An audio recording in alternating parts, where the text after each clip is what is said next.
On today's episode of Stories from Real Life with Melvin E. Edwards, our guest this week is Jim Marshall, a polymathic scholar and autodidact who has devoted over 50,000 hours to the study and practice of multiple dimensions of human development. We are going to discuss his work with Septemics, a unique, original, revolutionary, and transformative work of social science and psychological philosophy. This week's topic will be a lab for your mind. Let's join this week's guest, Jim Marshall, and your host, Melvin E. Edwards.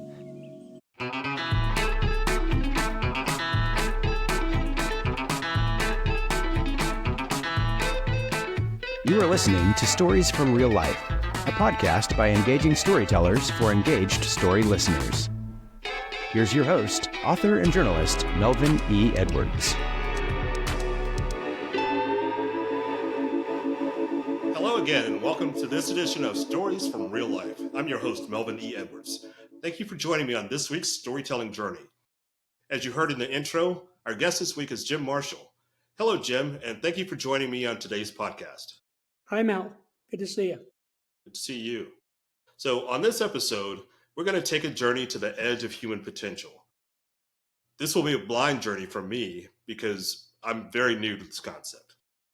So Jim Marshall is the author of Septemics, which he calls, quote, a unique, original, revolutionary, and transformative work of social science and psychological philosophy. I've always been interested in philosophy and psychology, but I've never considered them as a singular concept, so this will be fascinating for me too. So was Septemics something you created or Yes. something that you discovered that already existed in some other form? Well, let me put it to you this way. I am the discoverer of hitherto unknown natural phenomena, which greatly aid in the understanding of people, from which I created a revolutionary philosophic system called Septemics and published it in the book Septemics, Hierarchies of Human Phenomena. Okay. And when was that book published? 4 years ago. Okay. So you've said that book is more of a textbook than a coffee table book. So Absolutely. For those who are casually curious, can you tell us what Septemics is in Sure. easy to understand terms? Sure. Septemics is a philosophical science based on the fact that many phenomena related to humans occur in a sequence of 7 levels. Literally, the word septemics means of or pertaining to 7. Septemics comprises a collection of scales or sequences, each of which breaks down various human phenomena into a hierarchy of 7 steps. There are 35 such scales, each of which is unique, and together they span the spectrum of human experience, by which I mean any problem, dilemma, situation, difficulty, etc., that any person has that has anything to do with people can successfully be analyzed by one or more of these scales, usually more than one. Okay. I'll be asking for a little more detail as we go through this conversation. Right. So would you consider this more of an art or a science? Well, it depends on what you mean by it. Certainly, there was an artistic element in writing the book, because writing is an art. But as I said, it's a philosophical science. So it is equally philosophy and science. This is an entirely new subject. This subject did not exist before I found it. So the book is a textbook on a new subject. And it is a subject that will dramatically improve your life if you take advantage of it. All right. Have you approached any professors about teaching this as a college course? No. In general, what I knew before I published the book, having gone to school for 28 years, is that academics are insular. Each lives in his own box. And each of these people has spent his lifetime developing a skill set for that box. So if you come to them and say, I have something outside your box, they say, take a hike. In general, people don't want to get out of their boxes. But when you're talking about the academic community, this is even stronger because there's a lot of ego involved in it and they're very busy. You know, like if you take a guy who has, let's say, a doctorate in psychology, Okay? He knows an awful lot about psychology. That's what he wants to talk about. That's what he wants to teach. And if you say, well, I have this new thing, they say goodbye. So if you look on my website, you'll see there's reviews. One of the reviews is by an actual top clinical psychologist. Guy holds a master's degree in psychology. It's been around for decades. Read the book, loved it, wrote a review. And he said to me, there's this group near you, and you should go to their yearly conference as a presenter. I said, all right. I was not optimistic about this. So I jumped through all the hoops. I, filled out their form and everything. They wouldn't take me because I'm not in their box. Now, I already tried for many years to get Septemics to fit into some pre-existing niche. It cannot be done.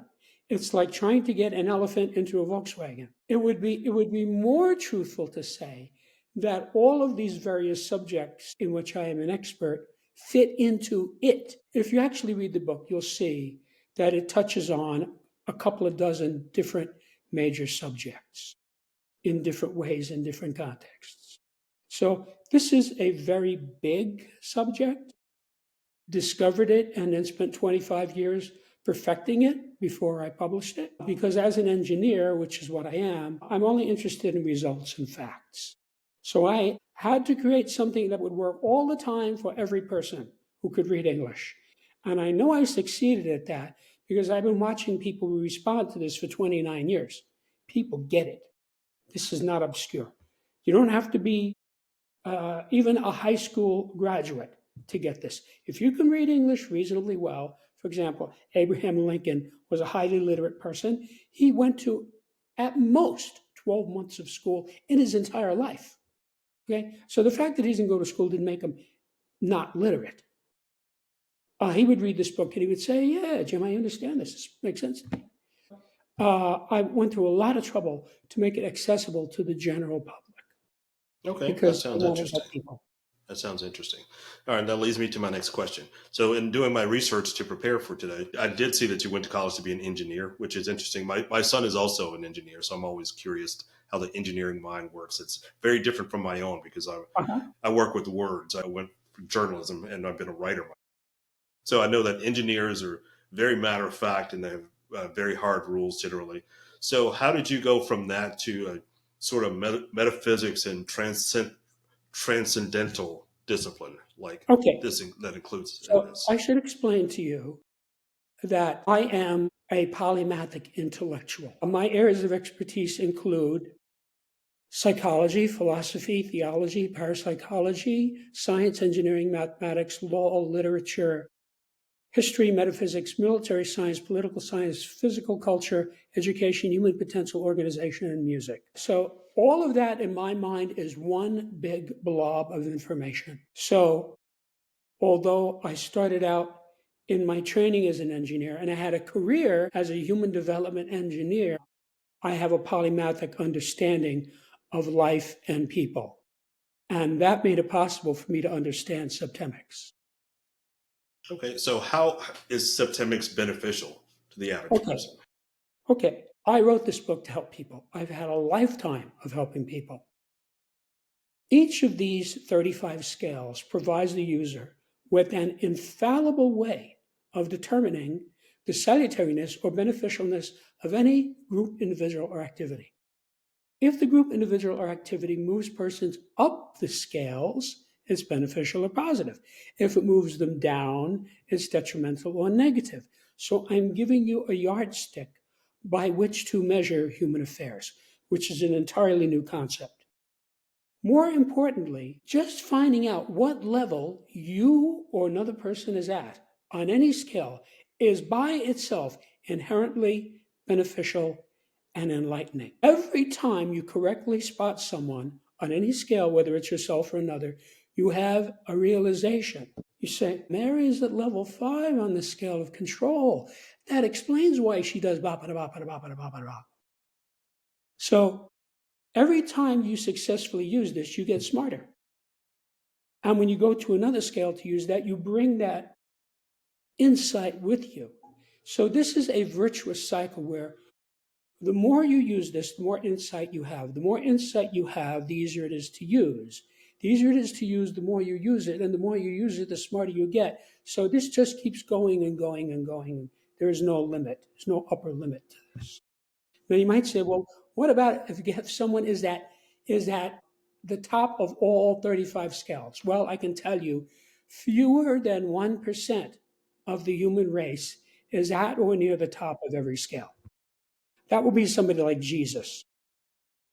A lot more people are at or near the bottom of all the scales, maybe 4%.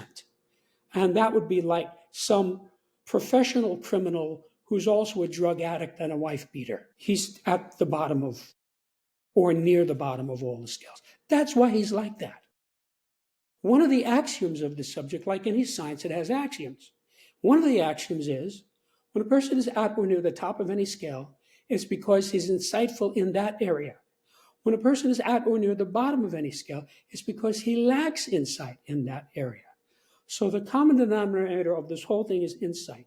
Not only does it develop your insight, it requires some insight to use it. So if a person is at or near the bottom of a scale, he's going to have trouble using that scale because he doesn't have insight in that area. That's why he's at the bottom of the scale. Okay. So And this is something to finish, Okay, go because ahead. you asked me how it's beneficial, the third thing is, once you know the actual level of a person on any scale, you can then improve that person by moving him up one level at a time. Now, this is monumentally significant because I have solved the gradient problem that has bedeviled mankind for 6,000 years. And let me tell you what I mean by that. Everybody who's a successful human development practitioner, whether it's a therapist, a facilitator, a coach, a teacher, they all know that human development must be done on a gradient. So you take a good algebra teacher, all right? He knows how to teach this subject. He knows the gradients. He has to explain to you what a variable is. He has to explain to you what an equation is, and so forth. So he takes you through the gradients. And by the end of 2 semesters, you know algebra. Now, the people who don't know that human development is done on a gradient are not good teachers or coaches or therapists. You cannot make an Olympic athlete out of a couch potato. Cannot be done. There are too many intervening levels. Now, you might be able to make a couch potato into a normal person, and then from there, you might be able to make him into sort of an athlete.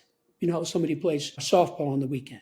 But he'd have to go through 5 or 6 more levels to get up to being an Olympic athlete, see? And that is true for all of these scales. So each of these 35 scales is a roadmap for success in the corresponding area. And if I may, I'd like to tell you what those corresponding areas are so you'll know exactly what subject matter is covered in the book. Okay, please do. So there are 24 so-called individual scales, meaning they apply primarily to an individual. And there are 11 so-called group scales, meaning they apply primarily to a group. So these are the individual scales. I'm just going to read them off. The scale of basic purposes, the scale of personal influence, the scale of choice, the scale of permeation, the scale of thought, the scale of identity, the scale of evaluation, the scale of motivation, the scale of control, the scale of stopping, the scale of scholarship, the scale of literacy, the scale of human ability, the scale of memory, the scale of spiritual identity, the scale of mental deletion, the scale of aberration, the scale of physical fitness, the scale of justification, the scale of belief, the scale of equanimity, the scale of attack, the scale of conflict, and the scale of reaction. And these are the group scales: the scale of relationships, the scale of life spheres, the scale of government, the scale of civilization, the scale of survival, the scale of management, the scale of exchange, the scale of communication, the scale of allegiance, the scale of sexuality, and the scale of politics. Any one of these scales by itself could dramatically improve the life of the reader. And let me give you an example of how that might work. I mentioned the scale of motivation. One of the most important things to know about any person is motivation. Why is he doing this thing? That tells you a lot. That is how the police solve crimes. They look for someone with a motive, right? So they say, well, this guy doesn't gain anything by this guy dying, so he's not a suspect. Oh, but there's an insurance policy, a $500,000 insurance policy, and the wife is the beneficiary. See, that makes her suspect. Doesn't mean she did it, but that's how they go about this. It's a very smart thing to know the motivation of a person you're dealing with on any level. So let's say you have a couple that's been dating for 3 years. They're talking about getting married. Wouldn't it be smart to ask, why does this person want to marry me? I mean, isn't that a reasonable question? Yes, I'm it not would be. saying to ask the partner, don't do that. Just get the book. Turn to the scale of motivation. There are only 7 levels, you see? There are only 7 basic human motivations. Now you might say, there are thousands of you. No, there are only 7, and all the others are subsets of these. So the guy knows what his girlfriend is like, and then he reads the book and says, well, I can see. She wants to marry me because she loves me. That's level 1, the highest motivation of all, which is love. But maybe that doesn't happen. Maybe after he does this analysis, he says, now that I think about it, I think she wants to marry me because I drive a Maserati, I fly my own Learjet, I have a 60-foot yacht, I live in a $15 million condo, and I have $10 million in the bank. See, that's a different motivation. I'm not saying it's good or bad, but it's different. Now, this could go a couple of ways. He might say, well, okay, yeah, lots of people want to marry me because I'm rich, but I really love this woman. She's everything I want, so I'm going to marry her anyway. See, could go that way, but it might not go that way. He might say, wait a minute, this woman is a gold digger. I don't want to marry a gold digger. I want to marry somebody who loves me for myself. And he might say, bye, we're done. Now, in that latter category, you might think he would be upset about that, and you would be wrong. He will not be upset. He will be relieved. He will say, Mel, thank you for showing me this. I dodged a bullet. I got out of this before she got into me for $15,000 a month alimony. See, he's going to be relieved, and he's going to be wiser the next time he goes shopping for a wife. He's going to look into that. Does this woman really love me, or is she after me because I can buy her a mink coat? See? So that can go a couple of ways. Now, you ever think about how many older, ugly, out of shape guys have beautiful young wives? Did you ever notice that? Sometimes I see this couple and say, how could this be? This guy he's 50 pounds overweight. He's gray. He looks like he never worked out in his life. And he's married to this Miss Texas, How does that work? Well, I'll tell you how it works. Miss Texas gets a mink coat, a diamond ring, a pearl necklace, a Corvette, and a credit card. The guy gets a 23-year-old beauty queen for a wife, so they're happy. See, for them it works. So this is very personal. There's no one size fits all. It's just, what is the truth of this? You see? So she comes to him, she says, honey, I want to go to Vegas for the weekend. He says, okay, here's $5,000, have a good time. She has a good time, she comes back, and he gets rewarded. So it works, you see? Now, some people don't want that. I mean, there are people who hide their money in order to prevent people from marrying them for their money. Okay? So this is all about motivation, isn't it? So that's really important. Now, let's say you own a car dealership and you need a new salesman. You're talking to this guy, you're interviewing him, and it comes out in his rhetoric that he is a money motivated person. That's what's important to him. Money, money, money. Hire the guy. That's what you want. He gets a commission for every car he sells, so he's going to be in there hammer and tongs trying to sell these cars for you. Okay? So that is the motivation to hire this guy, that he's money motivated. You see? That might be the same guy who said, I don't want to go out with this woman because she's a gold digger. You see? It's the context. So that's how you use this. You use it in specific ways to figure out what's going on so you make the right choices. Okay, that's great information there. And for my next question, I'm wondering for you, when you began this journey, was your personal motivation to better understand human behavior or to find out how to direct it better or easier?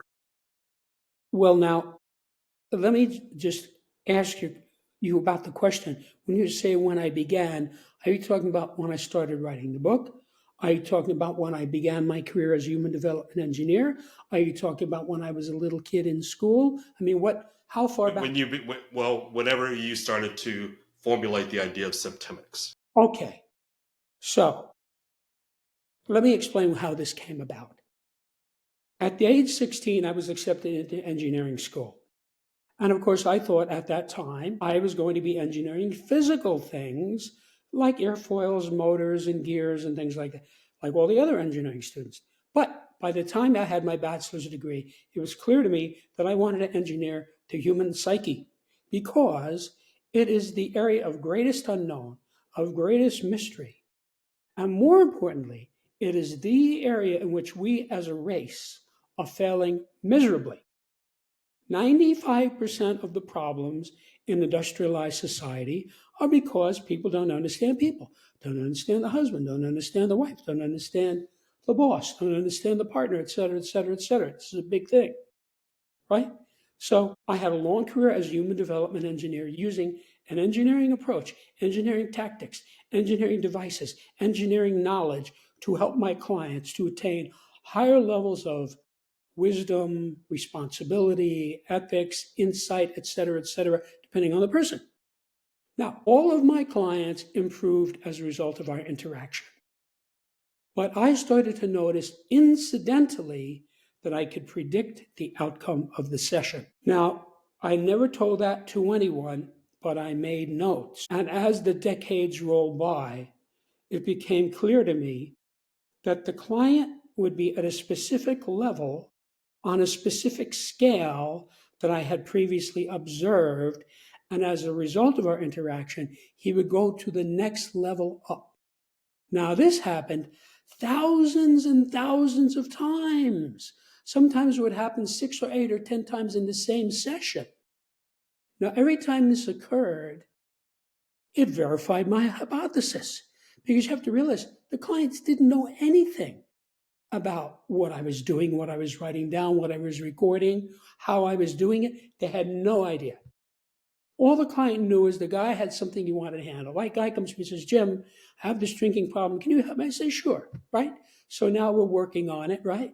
And after maybe 3 or 4 hours, he says, yeah, I just realized, I don't need this alcohol, and he stops drinking.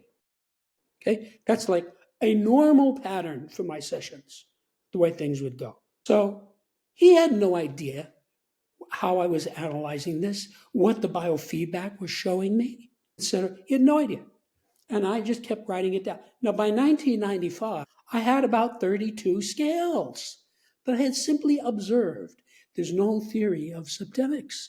This is all based on direct empirical observation, which I recorded. So at that time, I was pondering a difficult client, and I realized that this client was at a level on one of these scales that I had not previously observed. This was a 6-level scale that by then I absolutely knew was correct. But then I realized, there's a 7th level.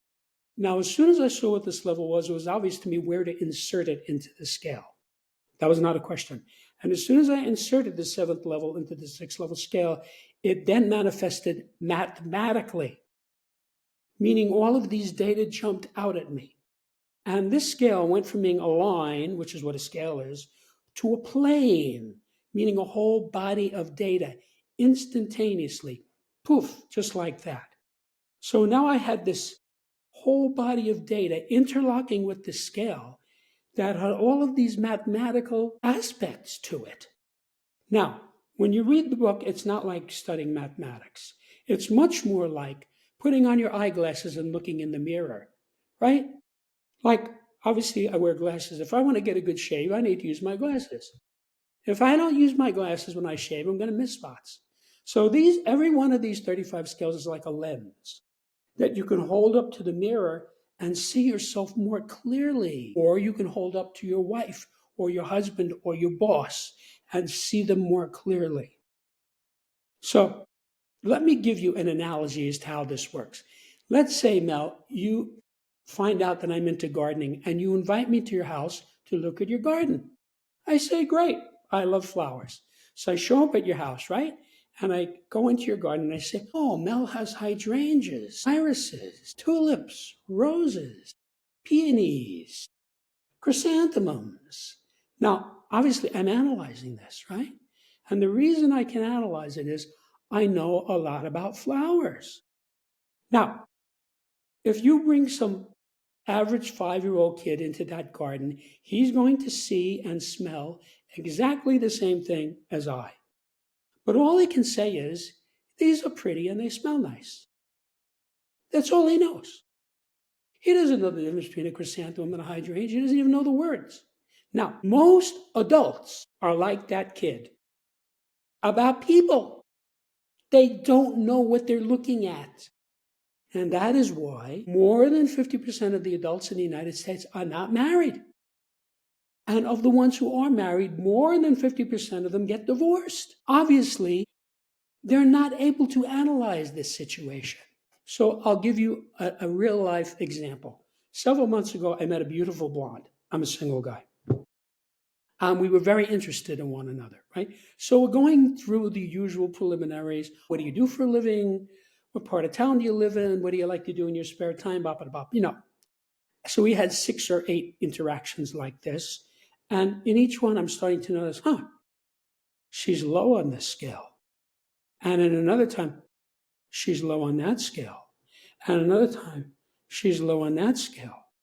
And then I said, wait a minute, to myself. What am I, crazy? I dismissed her. I said, sorry, we're done. Thank you very much. She was shocked, because she looked like a movie actress. I was probably the first guy in her life who did that to her. Nothing had happened. There wasn't an argument. I just said, no thanks. And she said to me, and I quote, who do you think you are? And I did not say to her the truth, which is, I'm the guy who knows Septemics. So I got myself out of that before there was a train wreck. Now, 99% of the single guys, and even some who aren't single, would have jumped right in, right? Because of how glamorous and beautiful she was. But I now know better than that. So look, when I was a young man, this data didn't exist. I hadn't discovered it yet. So I made the same stupid mistakes that everybody else makes. So I got involved with people I never should have got involved with, and it was a train wreck.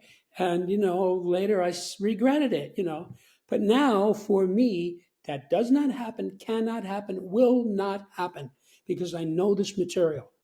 So for me, using this material is as difficult as drinking a glass of water. It takes a little bit of focus, a little bit of attention, a little bit of balance, to drink a glass of water. You can't do it if you're asleep, So that's how hard this is for me, because I know the material. Now, I have to tell you, people get this. And the reason they get it is it's natural law. So, can you remember the first time you saw the Pythagorean theorem? Right? You might have been, 12? It's been a while. Right? And you look, this makes sense to me. Right triangle. If this side is 4 and this side is 3, this one has to be 5. See? And you've got it for the rest of your life. You can always use it. So you go out in your garden and you want to make a path diagonally across your garden. You don't need to measure it. You know what the 2 sides are, and you just calculate it. You know how long it is. And you can get it right down to as many decimal points as you wish. So that's what this material is like. It's like these scales exist in nature the same way Newton's 3 laws of motion exist in nature, the same way the periodic table exists in nature. Any scientist who you talk to will tell you, if we go to another civilized planet, right, that has airplanes and cannon and electricity, right? They are going to have the periodic table because until you get it, there's only so far you can go in science. Now, before Dmitri Mendeleev invented the periodic table, there was chemistry, but he revolutionized it by making it easier to learn, easier to teach, easier to understand. So now the periodic table is in every science textbook and science classroom in the world in whatever language they speak because you get it, right? I can remember when I first looked at it. Yeah, hydrogen is here, and then helium comes second, lithium comes third, and it's all horizontal and vertical. It all makes sense. So we've been, originally he had fewer than, I think he had 79 elements originally. And now we're over 100, well over 100. So it works. So when they discover a new element, they know exactly where to fit it in. See? It's axiomatically true. That is what these scales are like. So let me tell you, a few people have said to me, what book is your book like? And having gone to school for 28 years, I have to say, I don't think there's ever been a book like this before, at least on Earth. And further, I can say these 35 scales, every one of them is expressed in what you could call a table or a spreadsheet. And each one of those tables is very similar to the periodic table of elements, except it's for the corresponding 35 subjects that I read off to you 10 minutes ago. So there's a periodic table for basic purposes. There's a periodic table for personal influence. There's a periodic table for relationships. That is what these scales are. And because they are natural law, they are intuitive. People don't have trouble getting this. Now, I have been watching people deal with this information now for 29 years, since I wrote the first draft of the book. People get it. They get it right away. And I'll give you an example. About maybe 23, 24 years ago, I'm talking to a buddy of mine. This is while I was writing the book. We were talking about government and politics. And I had already devised the scale of government by then. So I said, wait a minute, let me show you something. And I pull out the scale of government and I hand it to him. I did not say anything. I just handed it to him. So he took it. He didn't even know I was writing a book. He took it and he looked at it. And in about a second, he pointed. And he said, there. He found his level on that scale without my even suggesting that that's what it was for. That's how easy this is to use. So many readers, this happens all the time. A guy's reading a certain scale, let's say the scale of control, right? He's just studying it, reading it. And he gets down to level 5 and he says, wait a minute, this is my mother-in-law. This is exactly how she behaves. Now look, I don't know this guy's mother-in-law. I probably don't even know the reader, right? There are people all over the world reading this book. I'm never going to meet them. So how did I get that so exact? I got it so exact the same way the Pythagorean theorem gets it exact. If you have a right triangle, you want to know the hypotenuse, it doesn't matter what dimensions we're talking about. It could be 1,000,000 miles against 3,000,000 miles. You can calculate it, okay? It's always true. And that's what these scales are like. It's intuitive. People get it. So when I show these scales to people, they look at it and they say, yeah, I see this. This makes sense. So I already know this book is for anyone who can read English reasonably well and wants to improve himself or others. Now, you might think, as some do, that everyone wants to improve himself or others. And I'm sorry to tell you that's not true. There are many people who have no interest in improving themselves or others. This would include psychopaths, sociopaths, narcissists, professional criminals, corrupt politicians, war criminals, serial murderers, insane people, ignoramuses. There's all kinds of people who are not up to, either morally or intellectually, the idea of improving oneself or improving others. It's just not in their domain. So they would never read this book. If they did read it for some reason, they wouldn't understand it. And even if they did understand it, they wouldn't use it because it's contrary to their way of life. Because this is about making you more ethical, more responsible, more insightful, wiser. All of the virtues that we all agree people should have are furthered by this book, which is why I went through the trouble of writing it to help people to pursue that. So, a guy comes to this book, he finds a certain level, he says, that explains why I did bop, bop, bop, bop, bop, bop. I'm going to move myself up to the next level, which you can do. So, when he gets up to the next level, he's going to be smarter, wiser, more responsible, have more control over his life, et cetera, depending on the context. Okay, so what is the correlation between human phenomena and natural phenomena? Well, human phenomena is a part of natural phenomena. I mean, there are all kinds of phenomena, right? For example, astrophysicists, they study celestial bodies, okay? That's natural phenomena. And then you have bacteriologists, they study bacteria. That's natural phenomena, right? Psychologists study human behavior or even animal behavior as part of psychology. That's part of natural phenomena. So the scope of this book is limited by human phenomena. It's not going to tell you how to fix your car if you have a mechanical problem or how to launch a rocket into space. Those subjects, that's auto mechanics and rocket engineering, okay? That's different. This is about people. Now, here's the thing. Everybody deals with people. Who doesn't? Even if you have a guy who has a hot dog stand, he has no employees, right? He goes in New York City, he goes down on 57th Street every day on the corner, sells hot dogs. That's his living. You can say, well, how's this going to help him? Wait a minute. He's got to deal with all of his suppliers.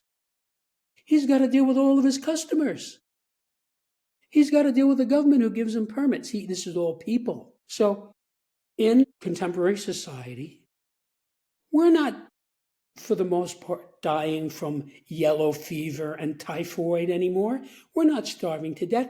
We're not being eaten by bears. You see, in developed society now, and industrialized, there's all kinds of welfare programs. There's access to food. There's access to health care. Okay, so the big problem is people don't understand people, and that is why we routinely elect idiots and criminals to run our governments because we don't understand them. So look, I know the basic purpose of every president of the United States, going back as far as Franklin Delano Roosevelt and many of the presidents previous to him that I studied, such as Washington and Lincoln and Jefferson. This is not an opinion. It's as clear as knowing the difference between a tulip and a rose. Now, somebody who doesn't know anything about botany can say, well, how can you tell the difference between a tulip and a rose?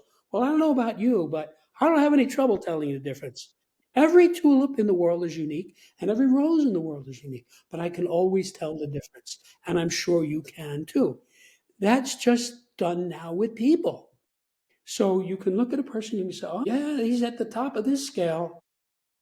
Oh, wait a minute, he's at the bottom of that scale. Most of us are high on some scales and low on others. That is the norm. Okay, I just have a couple more questions left to wind down this conversation. Okay. And so with this one, this is a religious-based question. So if you're a Christian or a devout adherent of another religion, does Septemics conflict or contradict those religions in any type of way, as far as you know? Absolutely not. It's a philosophical science. Does biology conflict with Christianity? Does physics conflict with Judaism? Does chemistry conflict with Jainism? No, it's another thing. So it doesn't matter what religion you belong to, or even if you belong to no religion, it's irrelevant. And further, I can tell you that I know that this subject works for people across the spectrum. In other words, regardless of gender, race, ethnicity, history, social status, religion, culture, economics, educational background, et cetera, it applies to everyone. Now, as I said earlier, it's not going to make any sense or be of any use to people who are not interested in improving themselves or others. I mean, if you get some guy who's in organized crime, he's not there to help you. He wants to clean out your bank account and steal your wife, right? That's his motivation. You should give him this book. He's going to say, is this going to help me make more money? Well, I don't know. Get out of here, tech guy, right? And they're not interested in self-improvement. But I've actually calculated that approximately 50% of the human race is interested in either improving oneself or improving others, or both. Okay. And as a final question today, how can people get a copy of your book? Or do you have any lectures or lessons online that people can educate themselves on Septemics?